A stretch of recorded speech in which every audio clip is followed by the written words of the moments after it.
नमस्कार। बहुत स्वागत है आपका उस कार्यक्रम में जिसका नाम है हे प्रभु आनंददाता। और उस विशेष प्रस्तुति के एक और नए एपिसोड में हम आपका स्वागत करते हैं। आज हम जिस विषय पर बात कर रहे हैं वो बहुत ही महत्वपूर्ण विषय है और संसार में कौन ऐसा व्यक्ति है जो ये कह सकता है कि ये उसके साथ नहीं घटा है। ये हम सबके साथ घटता है। हम में से कुछ उसकी प्रतिक्रिया देते हैं, कुछ उसको अंदर ही अंदर पी जाते हैं और कुछ ऐसे भी लोग होते हैं जो संतत्व की श्रेणी में होते हैं या इतने सीधे और सरल होते हैं कि उसके भाव को जानकर भी जो संतत्व की श्रेणी है, विद्वता की चरम सीमा है, वो उसको समझकर भी उसका भाव मन में नहीं लेते हैं। और जो सीधे और सरल हैं वो शायद ये समझ ही नहीं पाते कि उनके साथ घटा क्या है। अब आप सोच रहे होंगे ऐसी कौन सी बात है। वो बात है बुरा लगना। बुरा लग गया। आमतौर पर हम लोकाचार में भी, रिश्ते नातेदारी में इसका बहुत ध्यान रखते हैं, बुरा ना लगे भैया, उन्हें बुरा ना लगे, लड़के वाले हते भी, नहीं तो बात अच्छी नहीं जाएगी भैया, तो संभल के बोले अपन, बुरा ना लगे। बुरा क्या लगता है हमें? जब कोई हमारी जीवन शैली पर, हमारे द्वारा अर्जित, अगर हम एक अच्छी उम्र को प्राप्त कर चुके हैं, अर्जित संपत्ति पर, परिवार पर, काम करने के तरीके पर कोई ऐसी टिप्पणी कर देता है कि ये ऐसे होता तो ज़्यादा अच्छा होता, आप शायद ऐसा नहीं कर पाए। बुरा लग गया। और ये बुरा लगने की कई परिभाषाएं हैं। फिर अगर आप बहुत ताकतवर हैं तो जड़मूल विनाश कर देते हैं उस आदमी का जिसने आपको इस मनोदशा की तरफ धकेला है कि साहब अब बुरा लग गया, अब तो इसको छोड़ना नहीं है। वो स्थिति आपकी नहीं है तो आप इंतज़ार करते हैं कि आपका प्रतिद्वंदी जिसने टिप्पणी की है वो कमज़ोर हो तो फिर आप उस पर हमला करें। और दो श्रेणियों का मैंने आपको बताया ही कि समझ ही नहीं पाए, और एक समझ के भी उन्होंने कहा रे सब बातों पर ध्यान नहीं देना चाहिए। लेकिन जो लोग ये स्वांग भी करते हैं कि उन्हें बुरा नहीं लगता, उन्हें शायद सबसे अधिक बुरा लगता है। हाँ, वो खिलाड़ी होते हैं, बहुत चतुर होते हैं, तो पता नहीं चलने देते हाव भाव में कि उनको बुरा लगा है, क्योंकि उनकी चतुराई ने उन्हें ये सिखाया है कि अगर किसी को निपटाना है, ये बड़ा बोलचाल का प्रचलित शब्द है, तो उसको ये पता मत चलने दो कि आपको बुरा लगा। तो आप पता ही मत चलने दीजिए कि साहब आपको बुरा लगा। सही समय आएगा, आप इंतजार कर रहे हैं, मैं निपटा दूंगी। सबसे शातिर कौम है जो इस चिंतन को लेकर आगे बढ़ती है। और सामने वाला अनभिज्ञ है, उसको लग रहा है कि नहीं साहब उसकी बात तो वेल टेकन हुई है, बहुत अच्छे से समझाई गई है। तो ये बुरा लगना मतलब आप इतने आत्म केंद्रित हैं, आप अपने से इतना प्यार करते हैं, अपनी छवि अपने मन में आपने ऐसी बना रखी है कि आपके भीतर तो कुछ है ही नहीं। आपको कोई लत भी है, कोई व्यसन भी है, चाहे वो कपड़े पहनने का हो, सिनेमा देखने का हो, मद्यपान का हो, पान खाने का हो, कोई कहे भर तो दे अब यही तो एक बचा है साहब। अब इस पे भी पत्नी नहीं कह दिया कि पान खाने चले जाते हैं आप। अरे साहब गजब है, तो मैं ये भी चुभने लगा, अब सारी पेंशन देता हूँ, सारी तनख्वाह जिंदगी भर रखी। पत्नी बेचारी सोच रही मैंने क्या अनर्थ कर दिया। युवा पुत्र पुत्री को कह दो भैया पार्टी छोड़ दो, अरे साहब अरे आपको तो IIT क्या नहीं निकाला मैंने, जरा सा दोस्तों के साथ बैठ गया, आपको चुभता है मेरा जाना। अपने से इतना प्यार है, इतना आत्ममोह है कि कोई कह भर दे। बाकी जो चतुर लोग हैं, मैंने आपसे कहा ही, इसमें राजनेता हैं, हमारे समाज के प्रतिष्ठित लोग हैं, वो मुस्कुराता रहे, नहीं भाई साहब आपका अधिकार है, भाई साहब आप तो मार्गदर्शक हैं प्रभु, आपने तो बताया कैसे, नहीं मैं करता हूँ। ये जब सर हिलाएं तो समझ लीजिए उसने आपकी पटकथा लिख लिए निपटाने की। थोड़ा व्यंग भी हो गया, चलिए, लेकिन इस पर सुनेंगे हम जरा शास्त्रोक्त तरीके से अपने विद्वान वक्ता, भगवत गीता के अध्येता, मानस मर्मज्ञ प्रोफेसर डॉक्टर सुरेंद्र बिहारी गोस्वामी जी। प्रणाम कर रहा हूँ डॉक्टर साहब। मैं कई बार सोचता हूँ कि अपने साथ विषय को अपने एक बड़े क्रम से पूरा करते चले जा रहे हैं जी, लेकिन आप भी बड़े शोधार्थी हैं, ढूंढ कर विषय लाते हैं जी, उनका स्वरूप और मुखौटा बदला होता है, लेकिन आप विषय बड़ा सटीक लेकर आए। जी। बुरा और बुराई, जिसको बुरा लगता है वो फिर बुराई की प्रक्रियाओं में आ जाता है। मेरे पिताजी एक बहुत अच्छी बात कहते थे, बुरा अबुद्ध को लगता है, बुद्ध को नहीं लगता। जो अबुद्ध होता है, मूढ़ होता है, उसे बुरा लगता है। जो ज्ञानवान होता है उसे बुरा नहीं लगता, क्योंकि बुरा लगने का अर्थ आपका खाली हो जाना है, बुरा लगने का अर्थ आपकी अवगुणी हो जाना है, बुरा लगने का अर्थ आपकी सारे विषयों को एक साथ संचालित कर देने के बाद जो एक तत्व बनता है उसे हम बुराई कहते हैं। बुरा उसे ही लगता है जो कुसंग को जानता है, सत्संगी को बुरा नहीं लग सकता। बुरा उसी को लगता है जो शक्कर और नीम दोनों के स्वाद को जानता है। ध्यान रखिएगा, दोनों में गुण है, दोनों में गुण है, लेकिन जिस समय उसे नीम खाना चाहिए वो शक्कर खा रहा होता है और आदमी कहता है ये this is the time for neem, आपको नीम खाना है, तो बुरा लग जाता है उसे। बुरा तब लगता है जब उसके अवगुण प्रकट होने लगते हैं। अगर जो व्यक्ति बुरा मानता है मतलब उससे अवगुणी कोई नहीं है, और जो बुराई करता है वो तो अवगुण की खान लिए हुए करता है ना।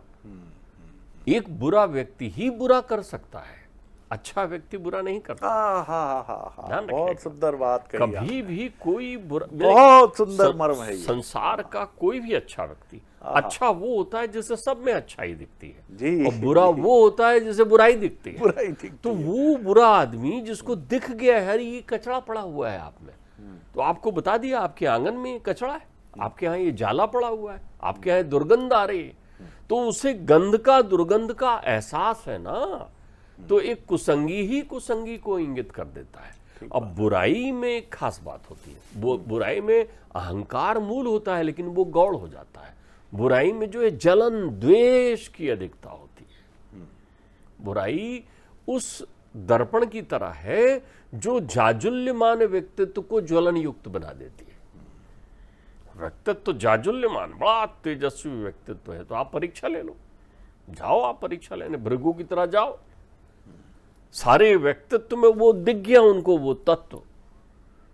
बुरा सबसे पहले आपको क्रोध देता है, विकार की शुरुआत कर रहा है। काम, क्रोध, लोभ, ये तीन अवगुण तो जो है जन्मजात त्यागना चाहिए। वल्लभाचार्य कहते हैं कामेन कर्म नासा, क्रोधेन ज्ञान नाशने और लोभेन भक्ति नासा एतत्त्रय त्यजेत। इन तीन को तो छोड़ दीजिए। बाबा तुलसी कहते हैं काम, क्रोध, मद, लोभ की और जब लगी मन में खान और तब लगी पंडित मूर्खों दो एक समान। तो अगर आपको बुरा लग रहा है तो फिर आपका पांडित्य चला गया, आप पंडित है ही नहीं। पांडित्य वही है, ज्ञानी वही है जिसे बुरा नहीं लगता। इतते वे पाहन हनत उतते वो फल देत। यहां से पत्थर मारने वाले को बुराई रूपी पत्थर मारा और आपने प्रसन्नता से उसको ग्रहण कर लिया। पिताजी ने कहा कि कोई आपको नालायक कह दे, मेरे पिताजी कहते थे, अपने बोलते समय बड़ी बात कहते थे, कोई कह दे कि तुम मूर्ख हो, तो हाँ मैं मूर्ख हूं, बड़ी सहजता से बोलते थे। आपने कहा ठीक है मूर्ख हो, तो दूसरे ने कहा आपने बड़ी सहजता से क्यों स्वीकार कर लिया? बोले भाई आप अंग्रेजी में बात कर रहे हो, मुझे अंग्रेजी समझ में नहीं आती, तो आपको अंग्रेजी का ज्ञान है, मुझे ज्ञान नहीं है, तो मैं अज्ञानी हूं, तो मूर्ख हूं। मैं दुनिया को उत्तर स्वरूप की इतनी भाषाओं को नहीं जानता। कोई मुझसे कह दे कि तुम नालायक हो, तो मैं कहूंगा हाँ मैं नालायक हूं। नालायक, मुझे गाड़ी चलाने नहीं आती, तो मैं ड्राइवरी के लायक नहीं हूं ना, तो मैं नालायक तो हो गया। और हंसते थे वो, हंसो और हंसाओ कहते थे। धन्य है वो व्यक्तित्व जो आपके हास्य का पात्र बन रहा है, आपके जीवन में वो सुखद विहंगम मुस्कान दे रहा है, उससे धन्यता किसको प्राप्त हो सकती है। लेकिन ये बुराई जो होती है वो द्वेष से प्रारंभ होती है, इसकी जड़ द्वेष से। जब भी आप खाली होते हैं तो तुलना करने लगते हैं। संसार का प्रत्येक मनुष्य अतुलनीय है, ध्यान रखिएगा। ये आपकी भेद दृष्टि है कि ये धनी है ये निर्धन है, वो सुंदर है वो सुंदर नहीं है। जिसकी एक आंख है, जिसके चेहरे में दाग ही दाग हैं, वो भी नाई की दुकान में मुस्कुराते हुए कंघी करता है ना देख करके। आप देखिए उसकी मुस्कुराहट, वो भी जाता है सेविंग कराने, वो भी कटिंग करता है, वो भी अपनी फोटो खिंचाता है, वो भी बड़े ध्यान से अपने आप को देखता है। प्रत्येक घर परमात्मा का स्थान है, हरिद्वार है। आप किसकी तुलना कर रहे हैं? आपने जैसे ही तुलना की आप बुरे हो गए। तो बुरे हो गए तो बुरा दिखने लगा, बुरा दिखने लगा तो आप बुराई करने लगे, बुराई करने लगे तो द्वेष का संचार करने लगे। इधर से उधर संक्रमण जा रहा है ये तो अगर आपको बुरा लग रहा है इसका मतलब ये है अभी आप भरे हुए नहीं है, आप कड़े हुए नहीं है, आप में तामस है, आपके अंतर्चित्त में वो तामसी सुख की परिकल्पना है। आप राजसी सुख की श्रेणी में हैं लेकिन सात्विक सुख आपके जीवन में नहीं है। बुराई तामसी और राजसी प्रवृत्ति के लोगों को लग जाता है। राजसी अहंकार, तामसी क्रोध, द्वेष, यही बुराई करते हैं। बहुत सारे लोग स्वयं विपन्न होने पर जो संपन्न है उनकी बुराई करने लगते हैं। बहुत सारे संपन्न लोगों की संपन्नता उस समय समाप्त हो जाती है जब कोई विपन्न उनकी हंसी उड़ाने लगता है। बहुत सारे लोग जैसे ही बड़े होते हैं अपनों में पहुंचते हैं दिखाने के लिए उन लोगों से जिनसे पैसे मांगा करते थे, जिनकी मदद से आगे बढ़े। जो विनम्रता खो देता है उसे बुरा लगता है, उसकी विनम्रता चली गई, विनयशीलता चली गई। अरे भाई, जितने पेड़ में फल लगते हैं उतना झुकता है वो, उतना नम्र होता है वो। तो आप तो खजूर की पेड़ की तरह तने हुए हैं ना, इसलिए पत्थर खा रहे हैं और बुरा लग रहा है आपको, आपकी प्रक्रिया हो रही है। अब आप देखो बुरा लगने की क्या संस्कृति है।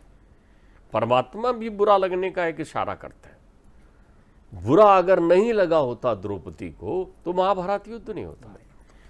बुरा यदि नहीं लगा होता दुर्योधन को, लेकिन दोनों पूर्वग्रही हैं। दोनों, मैंने कहा अभी कहा आपसे कि जिनके मन में द्वेष है, द्वेष दैत्य का प्रतीक है। राक्षस दैत्य भरा हुआ है आपके अंदर। द्वेष आया नहीं कि दैत्य हो गए आप। किसी ने पूछा था दैत्य कौन होता है? जो द्वेषी होता है। द्वेष रखने वाला दैत्य है, असुर है, सुर खो देता है अपना वहां पर।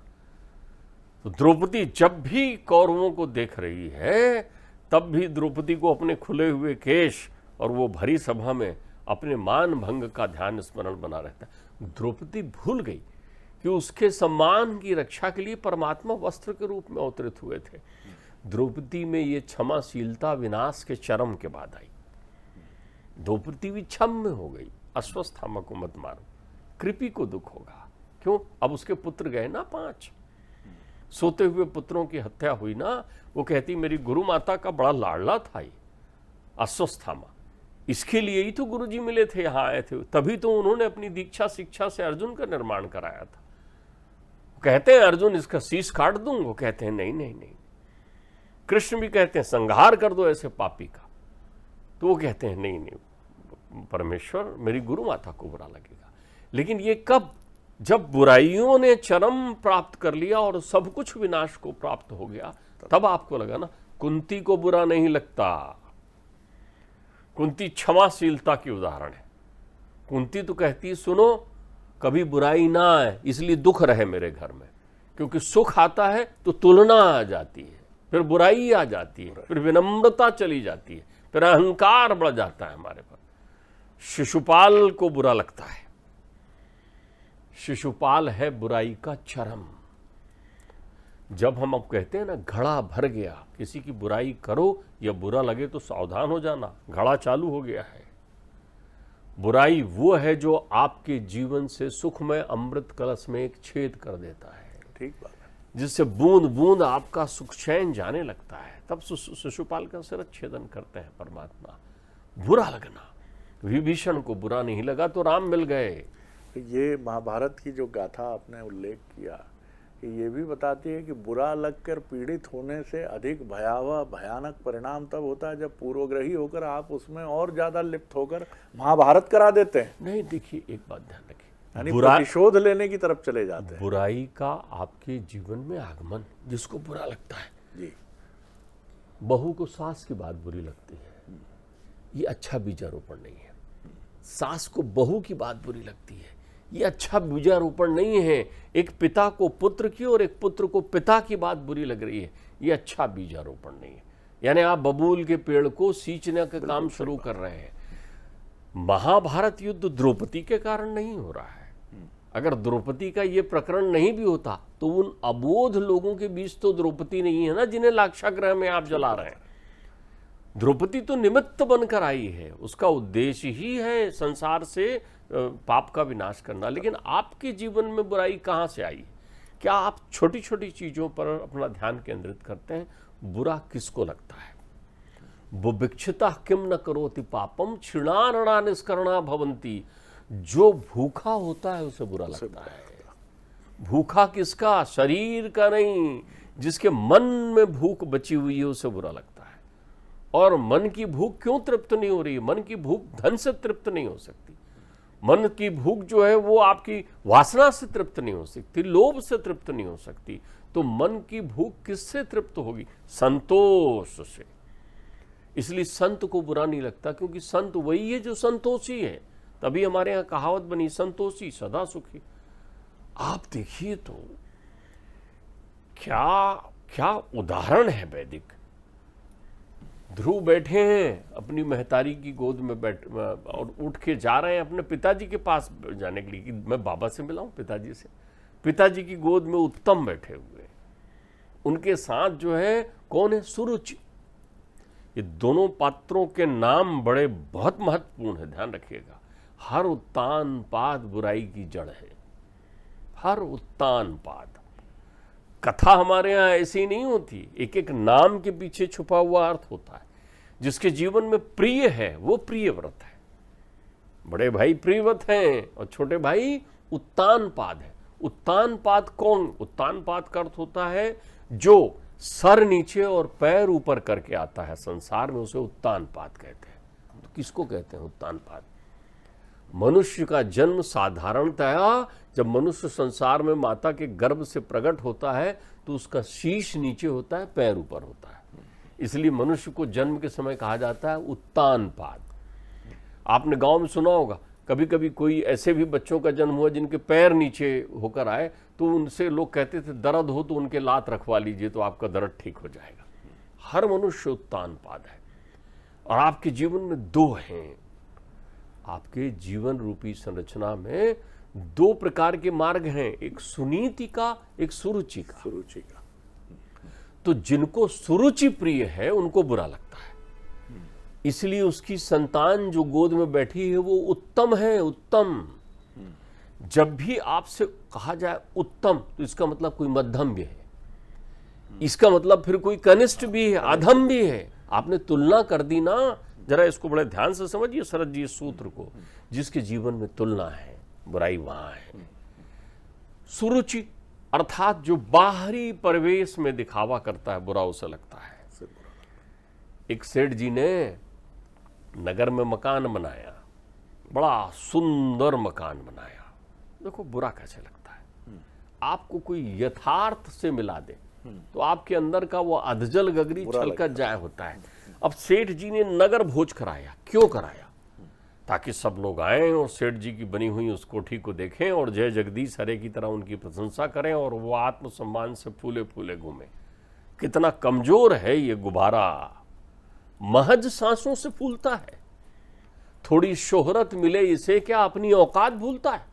सांस से चलने वाला गुब्बारा अजर अमर मान के बुरा मान रहा है। अरे भाई कोई भी छेद कर देगा, कभी भी छेद कर देगा। तो वो बुलाए हैं नगर के लोगों को, सब कह रहे अरे वाह ये तो ताजमहल, तो ये वो फलाने, ये तो उसकी इमारत, वो महल, बड़े खुश बैठे हैं। एक गरीब ब्राह्मण का किशोर बच्चा आया और घर घूमने लगा। देखा बाहर आके सेठ जी ने पूछा कह रहा है छोरे इधर कैसा लगा घर? घर तो बहुत अच्छा लेकिन दरवाजे छोटे छोटे हैं, अगर कोई मर गया ना तो काठी नहीं निकल पाएगी। सेठ जी को बुरा लग गया, मैं यहाँ मकान का वो कर रहा हूँ शुभारंभ और तुम काठी निकलने की बात कर रहे हो। अब सेठ जी नाराज, तो धनदाता है भाई। तब तक वो चतुर सुजान विप्र वहां था। बोला क्या हुआ? अरे बोले तेरा लड़का देख कितना कुलक्षण है, कितना डाह भरा है इसके अंदर मन में। बोलता है कि यहाँ से जो है कोई मर जाएगा तो एक काठी नहीं निकल पाएगी, इतना छोटा दरवाजा मैंने बना दिया है। वो विप्र जान गया, सेठ जी को बुरा लग गया है। विकार दर्शन व्यक्ति नाशवान होने पर ये चिंतन ध्यान नहीं करता शरद जी।